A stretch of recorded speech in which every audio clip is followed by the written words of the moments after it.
تو درود پاک دعا کی قبولیت کا بہت بڑا ذریعہ ہے۔ حضور علیہ السلام ارشاد فرماتے ہیں دعا اس وقت تک زمین اور آسمان کے درمیان معلق رہتی ہے، مقام مقبولیت تک نہیں پہنچتی جب تک میری ذات پہ درود نہ پڑھا جائے۔ تو جب بھی دعا مانگے سب سے پہلے درود پاک پڑھیں، دعا مانگنے کے بعد پھر درود پاک پڑھیں، پھر درمیان کے اندر جو بھی اللہ کی بارگاہ میں عرض کریں گے، جب درود پاک اللہ کی بارگاہ میں قبول ہوگا تو دعا بھی قبول ہو جائے گی۔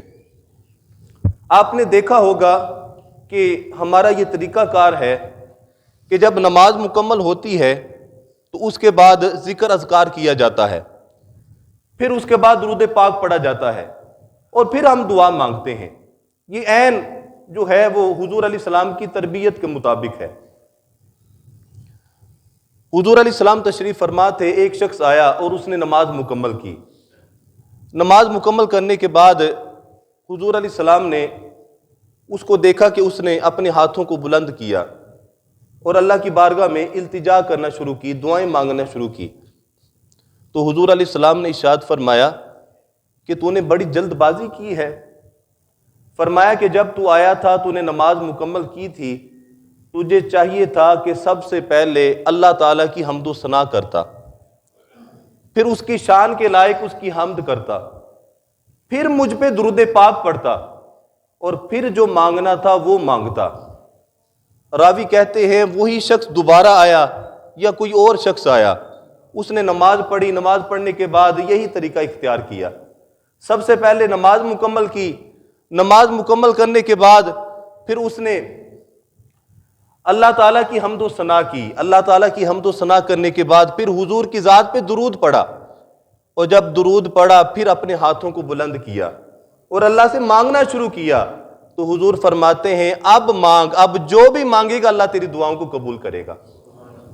تو درود پاک بذات خود ایک دعا ہے، یعنی اگر کچھ آپ نہ بھی مانگیں، صرف درود پاک ہی پڑھتے رہیں تو آپ کی تمام مشکلات حل ہو جائیں گی۔ حضور علیہ السلام کی خدمت میں ایک شخص حاضر ہوا، عرض کیا حضور مجھے جتنا بھی وقت میسر آتا ہے اس میں ایک حصہ درود پاک پڑھتا ہوں اور باقی 3 حصے جو ہے دیگر ذکر اذکار کرتا ہوں، اپنے وظائف پڑھتا ہوں، دعائیں مانگتا ہوں۔ تو حضور علیہ السلام نے ارشاد فرمایا بڑا اچھا کرتے ہو، لیکن اگر درود پاک کو اور زیادہ کر لو تو اور زیادہ اچھا ہے۔ دوسری مرتبہ پھر حاضر ہوا، عرض کیا حضور اب مجھے بھی جتنا بھی وقت میسر آتا ہے اس میں 2 حصے جو ہیں آدھا وقت درود پاک پڑھتا ہوں اور جو آدھا وقت بچ جاتا ہے اس کے اندر اپنے وظائف کرتا ہوں۔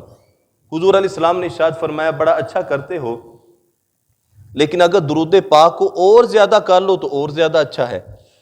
تیسری مرتبہ پھر حاضر ہوا، عرض کیا حضور جتنا وقت میسر آتا ہے 3 حصے درود پاک پڑھتا ہوں اور باقی جو 1 حصہ ہے اس کے اندر دیگر وظائف پڑھتا ہوں، دعائیں مانگتا ہوں۔